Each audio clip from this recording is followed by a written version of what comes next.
Արդար եւ իմաստուն դատավոր էր Ուշինարան։ Մաքուր էին նրա բոլոր խորհուրդները եւ միայն մերձավորների եւ հեռավորների համար նվիրված։ Համեստ կյանք ուներ նա իր հոյակապ սրահներում եւ ճոխ սեղան ու ապաստան ամեն աղքատների եւ ուխտավորների համար, որ տարի բոլոր դեգերում են Գանգայի սրբազան ափերի եւ Հիմալայի նվիրական անտառների միջև։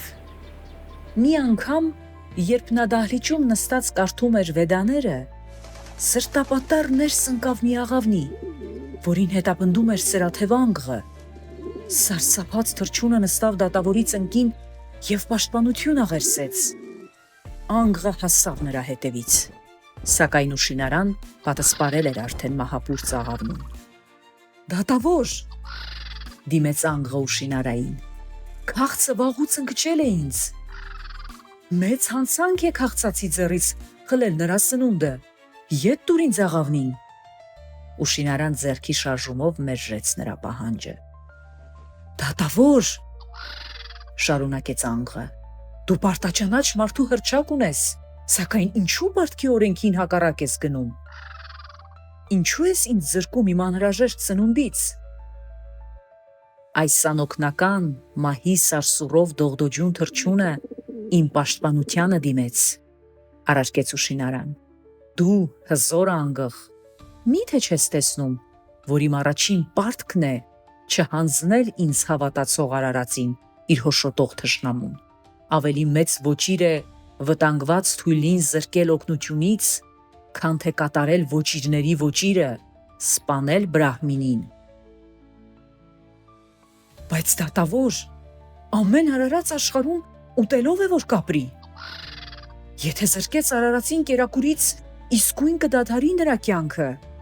Հիմա որ դու իմ ձեռքից խլում ես իմ ապրուստը, շուտով կմահանամ ես եւ ինձ հետ կինս ու ձագուկներս։ Աղավնուն խնայելով դու մեզ բոլորիս մահի ես մատնում։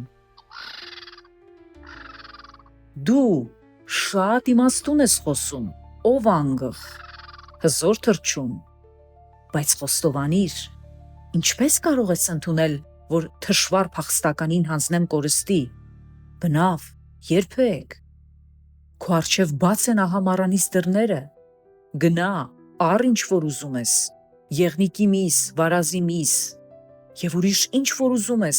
ասա, կկատարեմ քո կամքը։ Ոչ, դատավոր, ես ուրիշ տեսակի միս ուտելու սովորույթ չունիմ։ Բնությունից որոշված հավերժական օրենք է,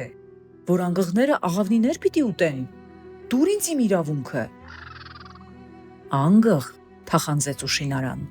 ինչ արարած, որ ենթակա է մահի սահմաններին, ուզիր, ես կտամ քեզ։ Միայն երբեք չեմ կարող հանձնել թշվառության մեջ ինձ ապաստանածին։ Դատավոր, պատասխանեց անգղը, քանի որ դու այդքան սիրում ես այդ աղավնուն, փոխարենը տուր քո մարմնից այնքան միս, որքան կշռում է աղավնին։ Այո, հիմա արդար է եւ ճշմարիտ քո կամքը, սրտահոժար ասաց Ուշինարան։ Սիրով կտամ, ով անգղ, իմ մարմնից փոխարենը։ Եվ հանկարծ դահլիճի ձեղունից մի կշիռ կախվեց։ Ուշինարան աղավնուն դրեց մի նժարում, իսկ մյուս նժարում իր մարմնից մի փերթ։ Բայց աղավնին դեռ ծանր էր կշռում։ Նորից կտրեց մսի մի փերթ, եւ աղավնին նորից ծանր էր։ Դարձյալ նորանոր փերթեր կտրեց դրեց, եւ սակայն աղավնին ավելի եւ ավելի ծանր էր կշռում։ Այն ժամանակ Ուշինարան ամբողջ իր հոշոտված մարմնով ելավ կանգնեց նժարի մեջ։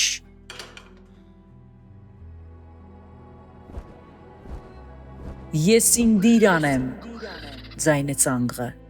տիեզերքի իշխանը եւ աղավնին, հուր ագնիի ոգին, մենք եկանք քո առաքինությունը փորձելու համար, հավիտենական փառքով դու զարդարեցիր քեզ, ով Ուշինարա, որովհետև քո իսկ մարմնով խղճացիր փոքրիկ աղավնուն եւ քո կյանքով փրկեցիր թշվառին։ Ժողովուրդների մեջ պիտի չհնանա քո անունը, եւ հավիտյան պիտի ապրիս դու անմահ փառքով ու փայլով,